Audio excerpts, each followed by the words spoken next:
నమస్తే, welcome to YNC news. నేను తరంగిణి. ముందుగా బులెటిన్లో హెడ్లైన్స్ చూద్దాం.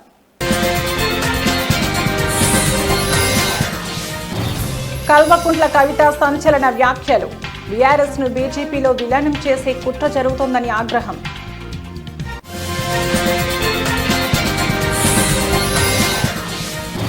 మాజీ ఐపీఎస్ ప్రభాకర్ రావుకు సుప్రీంకోర్టులో ఊరట.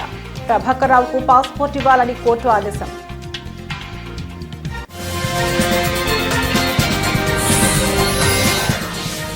వల్లభనేని వంశీ రిమాండ్ పొడిగింపు. నకిలీ ఇళ్ల పట్టాల కేసులో జూన్ 12 వరకు రిమాండ్.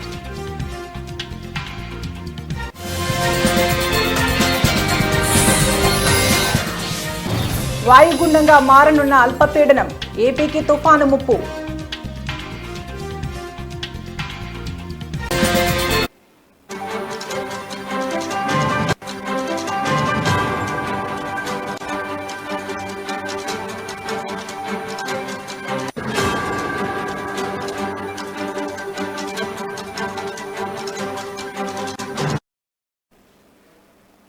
రాష్ట్రంలో కొత్త పార్టీ పెడతారనే ఊహాగానాల నేపథ్యంలో ఎమ్మెల్సీ కవిత జోరు పెంచారు.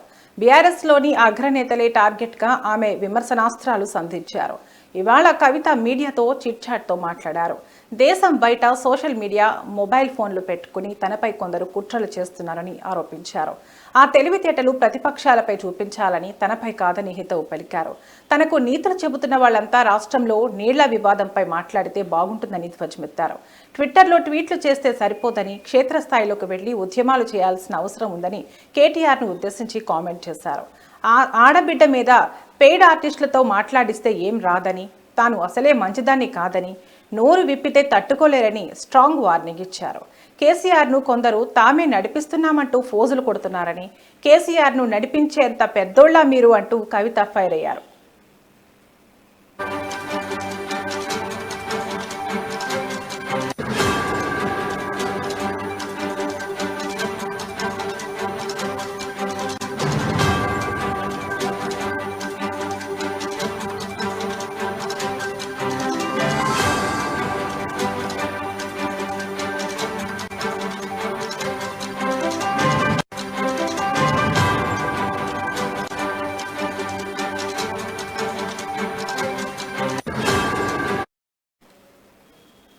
ఇక సొంత పార్టీ సోషల్ మీడియానే తనను టార్గెట్ చేసిందని, తప్పుడు వార్తలు రాస్తే పార్టీ ఎందుకు ఖండించడం లేదని ప్రశ్నించారు. తన డిమాండ్ ఒక్కటేనని, తాను తన తండ్రికి రాసిన లేఖను ఎవరు లీక్ చేశారో చెప్పి తీరాలన్నారు. కేసీఆర్కు నోటీసులు ఇస్తే ఎందుకు నిరసనలు చేయడం లేదని అన్నారు. అదే మరో నేతకు నోటీసులు అందితే అప్పటికప్పుడు హంగామా చేస్తారని ఆగ్రహం వ్యక్తం చేశారు. తాను వాళ్లలాగా చొచ్చర రాజకీయాలు చేయనని, హుందాగా ఉండే వ్యక్తినని అన్నారు. నిజామాబాద్ ఎంపీ ఎన్నికల్లో వెన్నంటే ఉండి సొంత పార్టీ నాయకులు తనను ఓడించారని ఆరోపించారు. బీఆర్ఎస్ పార్టీని ఎలాగైనా బీజేపీలో విలీనం చేసే కుట్ర జరుగుతోందంటూ సంచలన వ్యాఖ్యలు చేశారు.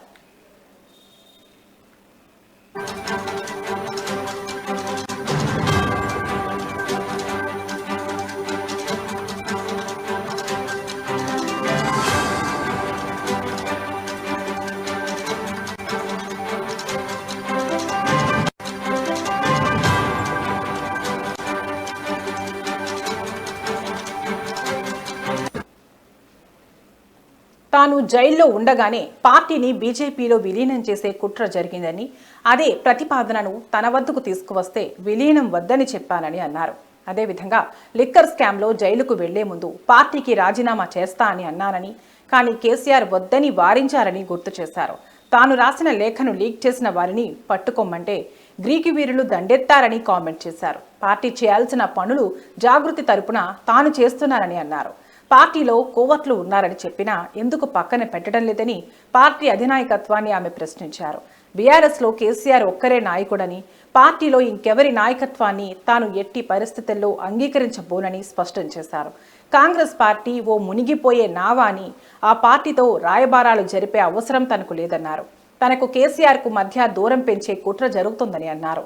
తాను ప్రత్యక్షంగా పార్టీకి దూరమైతే ఎవరికి లాభమో అందరికీ తెలుసని, కావాలనే తనను ఎంపీ ఎన్నికల్లో ఓడించారని కవిత ఆరోపించారు.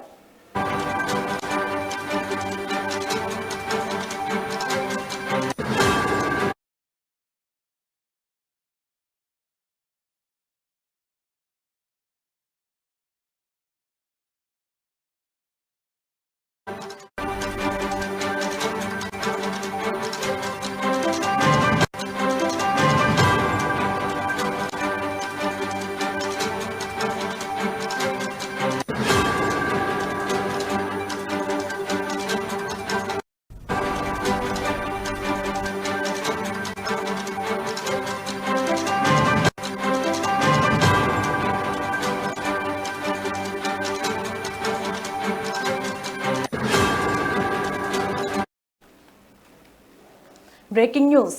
సంచలనం సృష్టించిన ఫోన్ ట్యాపింగ్ కేసులో ప్రధాన నిందితుడిగా ఉన్న ఎస్ఐబి మాజీ చీఫ్ ప్రభాకర్ రావుకు సుప్రీంకోర్టులో ఊరట లభించింది. తదుపరి ఉత్తర్వులు ఇచ్చే వరకు ఆయనను అరెస్టు చేయవద్దని సుప్రీంకోర్టు ఆదేశించింది.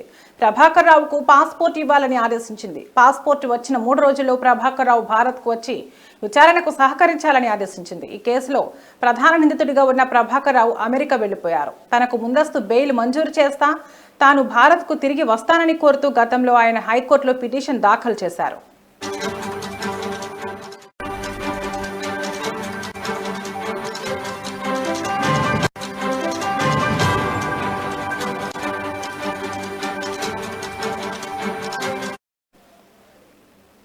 సుదీర్ఘ వాదనల తర్వాత ఆయనకు బెయిల్ ఇచ్చేందుకు మే 2వ తేదీన హైకోర్టు నిరాకరించింది.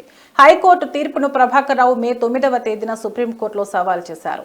తనపై చేస్తున్న ఆరోపణలు అవాస్తవాలేనని, చికిత్స నిమిత్తమే అమెరికా వెళ్లానని కోర్టుకు వివరించారు. ముందస్తు బెయిల్ మంజూరు చేస్తే దేశానికి తిరిగి వస్తానని ఆయన తన పిటిషన్లో పేర్కొన్నారు. ఈ పిటిషన్పై ఇవాళ విచారణ జరిపిన సుప్రీంకోర్టు ఆయనపై కఠిన చర్యలు తీసుకోవద్దని ఆదేశిస్తూ తదుపరి విచారణ ఆగస్టు 5కి వాయిదా వేసింది.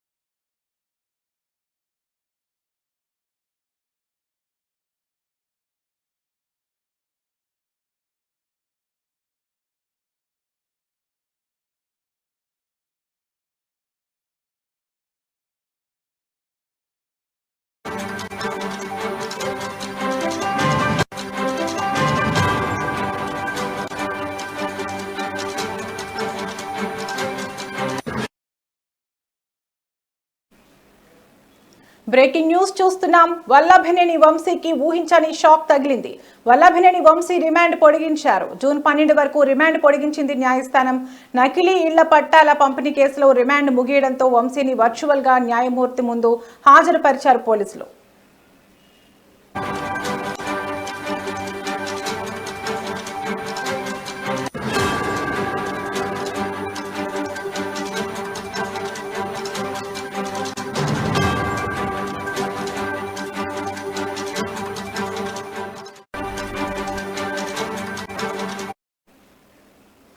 ఇదిలా ఉండగా నకిలీ ఇళ్ల పట్టాల పంపిణీ కేసులో వల్లభనేని వంశీని 2 రోజుల కస్టడీకి కోరారు హనుమాన్ జంక్షన్ పోలీసులు. ఈ తరుణంలోనే వంశీ కస్టడీ పిటిషన్పై తీర్పు వెల్లడించింది నూజివీడు కోర్టు. మరోవైపు వంశీపై మరోసారి పీటీ వారెంట్ జారీ అయింది. అక్రమ మైనింగ్ కేసులో పీటీ వారెంట్ గడువు ముగియడంతో మరోసారి దాఖలు చేశారు పోలీసులు. ఇదిలా ఉండగా వల్లభనేని వంశీ రిమాండ్ పొడిగించారు. జూన్ 12 వరకు రిమాండ్ పొడిగించింది న్యాయస్థానం.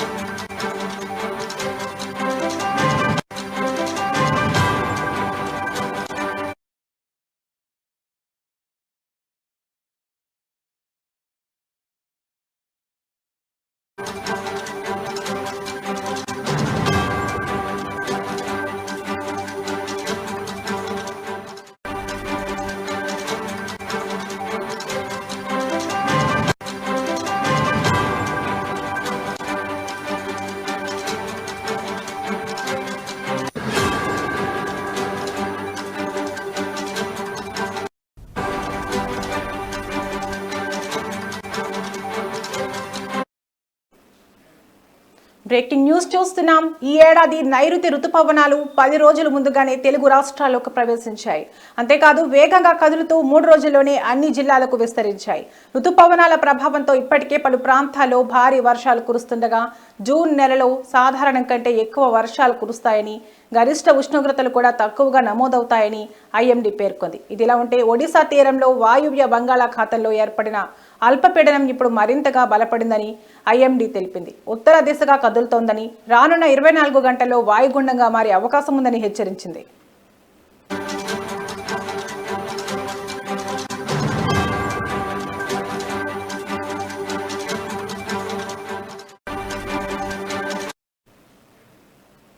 ఈ వాయుగుండం క్రమంగా తుఫానుగా మారే అవకాశాలున్నాయని వాతావరణ శాఖ తెలిపింది. దీని ప్రభావంతో ఒడిశా, ఉత్తరాంధ్ర జిల్లాల్లో భారీ వర్షాలు కురుస్తాయని వివరించింది. ఇప్పటికే అల్పపీడనం కారణంగా రాష్ట్రంలో చెదురుముదురు వర్షాలు పడుతున్నాయి. 2 రోజుల్లో కోస్తాంధ్ర తీరం వెంబడి 40 నుండి 50 కిలోమీటర్ల వేగంతో ఎదురుగాలులు వీస్తాయని హెచ్చరించింది. ఇవాళ శ్రీకాకుళం, విశాఖపట్నం, ఏలూరు, విజయనగరం, పార్వతీపురం, మన్యం, పల్నాడు, ప్రకాశం, కర్నూలు, నంద్యాల, శ్రీ సత్యసాయి, అల్లూరి సీతారామరాజు జిల్లాలో భారీ వర్షాలు కురిసే ఛాన్స్ ఉంది. ఈ నేపథ్యంలో ఏపీ విపత్తు నిర్వహణ సంస్థ ప్రజలను అప్రమత్తంగా ఉండాలని, వర్షాలు, వరదలు, పిడుగుల నుంచి జాగ్రత్తగా ఉండాలని సూచించింది.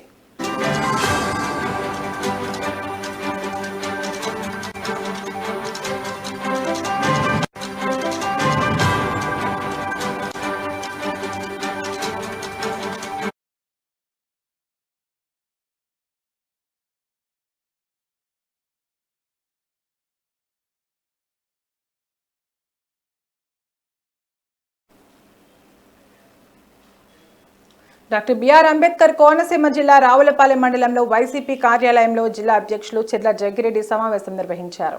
ఈ సందర్భంగా రాష్ట్రంలో కూటమి ప్రభుత్వం ఏర్పడి సుమారు సంవత్సర కాలం పూర్తయిన తరుణంలో వారు మహానాడు అనే కార్యక్రమం కడపలో ఏర్పాటు చేసుకున్నారని చెర్ల జగ్గిరెడ్డి అన్నారు. నారా చంద్రబాబు నాయుడు ఇచ్చిన హామీలలో ఏ ఒక్క మాట మీద నిలబడకుండా ఉన్నారు. కానీ జగన్ ప్రతి ఒక్క హామీని నెరవేర్చారని జనమే చెప్పుకుంటున్నారు. మహానాడు కార్యక్రమం అనేది లోకేష్ కి డప్పు కొట్టే కార్యక్రమం అన్నారు. చంద్రబాబు నాయుడు ఈ 9-10 నెలల్లో సంపద సృష్టించిన దానికన్నా చేసినప్పుడే దానికి రెండింతలుగా ఉంది అన్నారు. చేస్తున్న పనిని చెబుతూ జగన్మోహన్ రెడ్డి గారి పరిపాలనే బాగుందని ప్రతి ఒక్కరిని నోటంట వస్తూ ఉంటే దాన్ని చూసి వారవలైనటువంటి కూటమి ప్రభుత్వం, ముఖ్యంగా చంద్రబాబు నాయుడు గారి ప్రభుత్వం, జగన్మోహన్ రెడ్డి గారు అంటే ఉన్న భయంతోనే ఇవాళ కడపలో మీటింగ్ కడపలో మహానాడు కార్యక్రమం పెట్టారు. కడప ప్రజలు కూడా పత్రికాముఖంగా తెలియజేస్తూ ఉన్నా, మీకు అక్కడ ఎంతమంది టీడీపీ నాయకులున్నా లేదా ఎంతమంది ఎవరో అక్కడ ఉన్నటువంటి కార్యకర్తలున్నా మీ మీద ప్రేమతో కాదు చంద్రబాబు నాయుడు గారు మహానాడు కడపలో పెట్టాడు. కడప పులిబిడ్డగా ఉన్నటువంటి జగన్మోహన్ రెడ్డి గారిని చూసి భయం వేసి అక్కడ మీటింగ్ పెట్టి ఏదో 4 మాటలు మాట్లాడి దాన్ని ప్రపంచం అంతా చూడండి మేము కడపలోనే మీటింగ్ పెట్టామని ఏదో గొప్పగా చెప్పుకుని ప్రజాభిప్రాయాన్ని మార్చడం కోసమే ఈ రకమైన తాపత్రయాలని పడుతున్నారు. ముఖ్యంగా వారు మీటింగ్ పెట్టుకుంటే మేము కూడా ఇట్లా ప్రెస్ మీట్లు పెట్టి మేము ఖండించాం. కానీ ఏదైతే మరి కడపలో రాజశేఖర రెడ్డి గారి విగ్రహం ఉంటే ఆ విగ్రహం చుట్టూ మరి ఏదైతే వారి తెలుగుదేశం పార్టీ జెండాలు, ఫ్లెక్సీలు కట్టి వారికి ఉన్నటువంటి రాక్షసాధన ఆనందాన్ని చూసి ఈరోజు మేము ఈ పత్రిక నాగర్ కర్నూలు జిల్లా తెలకపల్లి మండల కేంద్రంలో నెహ్రూ చౌరస్తా దగ్గర స్వేరోస్ నాయకులు గురుకుల కార్యదర్శి అలుగు వర్షిణిని సస్పెండ్ చేయాలని ఆందోళన చేపట్టారు. ఈ కార్యక్రమంలో స్వేరోస్ ప్రధాన కార్యదర్శి రెడ్డపాకుల శివశంకర్ మాట్లాడుతూ గురుకుల కార్యదర్శి అలుగు వర్షిణి విద్యార్థులను టాయిలెట్లు కడగాల్సిందే, భోజనం విద్యార్థుల డైనింగ్ టేబుల్ మీదకి వస్తుందని మాట్లాడటం స్పష్టంగా కుల వివక్షని ఎత్తి చూపుతున్నారని ధ్వజమెత్తారు. గురుకులాల్లో శానిటైజర్ వర్కర్లను తొలగించి ఆ పనులను విద్యార్థులతో చేయించడం దుర్మార్గమని అన్నారు. నిన్న నిదర్శనం అలుగు వర్షిణి గారు గురుకుల కార్యదర్శి అయి ఉండి విద్యార్థులను పాయికాన కడిగించాలి, విద్యార్థులను పని చేయించాలనే ఉద్దేశంతో నిన్న స్పష్టంగా మాట్లాడారు. విద్యార్థులు ఏమైనా గోల్డ్ స్కూలా, విద్యార్థులు డైనింగ్ టేబుల్ మీద కూర్చున్నామంటే భోజనం వాళ్ళ ప్లేట్ మీద వస్తుందా అనే ధోరణిలో కుల వివక్షను ఎత్తి చూపుతూ మరి అలుగు వర్షిణి గారు మాట్లాడిన తీరును తీవ్రంగా స్టార్ నెట్వర్క్ నుంచి ఖండిస్తూ ఉన్నాం. వెంటనే గురుకుల కార్యదర్శి అలుగు వర్షిణి గారిని సస్పెండ్ చేయాలి. మరి కాంగ్రెస్ పార్టీ నుంచి అధికారంలోకి వచ్చిన సీఎం రేవంత్ రెడ్డి గారు మీరు అధికారం వచ్చినప్పటి నుంచి గురుకులాలను నాశనం చేసే ఆలోచనలో మీరు ఉన్నారు. ఎందుకంటే గౌరవ మాజీ ముఖ్యమంత్రి మరియు శ్రీ కేసీఆర్ గారు కర్నూలు జిల్లా ఆలూరు నియోజకవర్గంలో జరుగుతున్న మహానాడు కార్యక్రమానికి టీడీపీ ఇన్ఛార్జ్ వీరభద్రగౌడ ఆధ్వర్యంలో భారీగా తెలుగు తమ్ముళ్లు నాయకులు పాల్గొన్నారు. ఈ కార్యక్రమానికి ఇన్ఛార్జ్ తనయుడు యువనేత గిరి మల్లేష్ గౌడ్ సమక్షంలో 300 వాహనాలలో టీడీపీ కార్యకర్తలు బయలుదేరారు.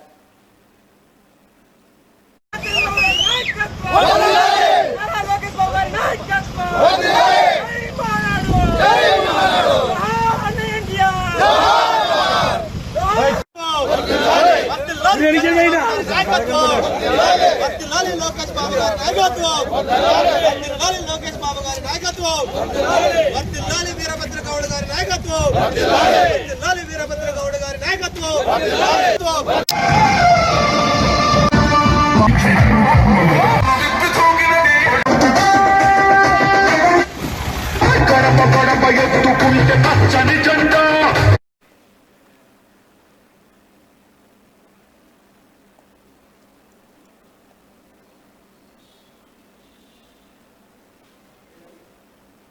కడపలో జరిగిన మహానాడు కార్యక్రమంలో కర్నూలు జిల్లా ఆలూరు నియోజకవర్గానికి చెందిన వ్యాపారవేత్త శివప్రకాష్ గౌడ్ హాజరై తనదైన స్టైల్లో బంగారు ఆభరణ అలంకారాలతో ప్రేక్షకుల ముందుకు వచ్చి మురిపించారు. అనంతరం బాలకృష్ణ డైలాగులతో పలు ఛానళ్లకు ఇంటర్వ్యూ ఇస్తూ మహానాడు గురించి తన మాట చౌక్యంతో వివరించారు.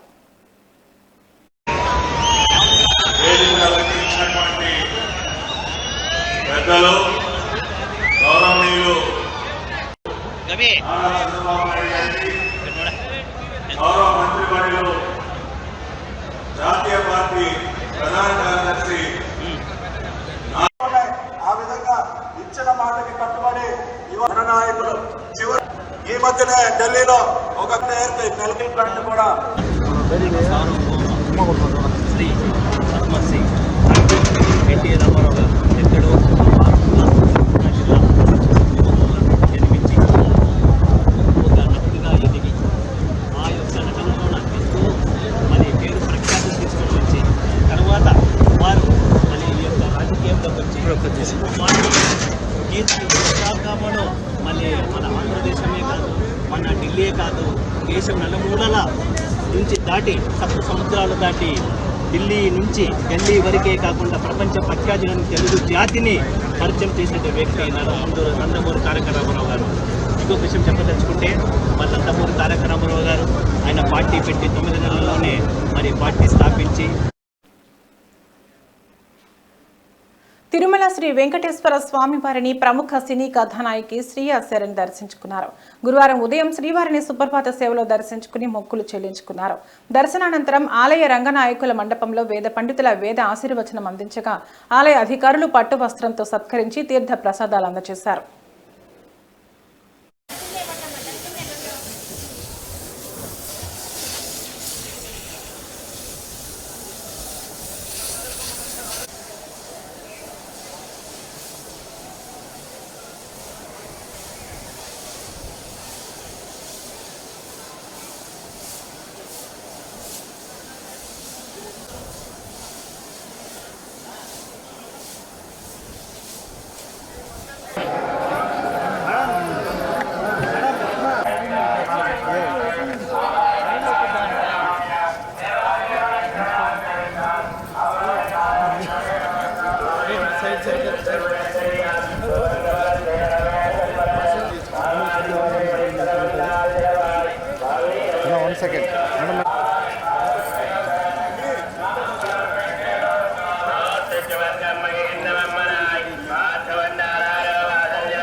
ఇవి ఇప్పటివరకున్న బులెటిన్ అప్డేట్స్. మరో బులెటిన్లో మళ్ళీ కలుద్దాం. నమస్తే.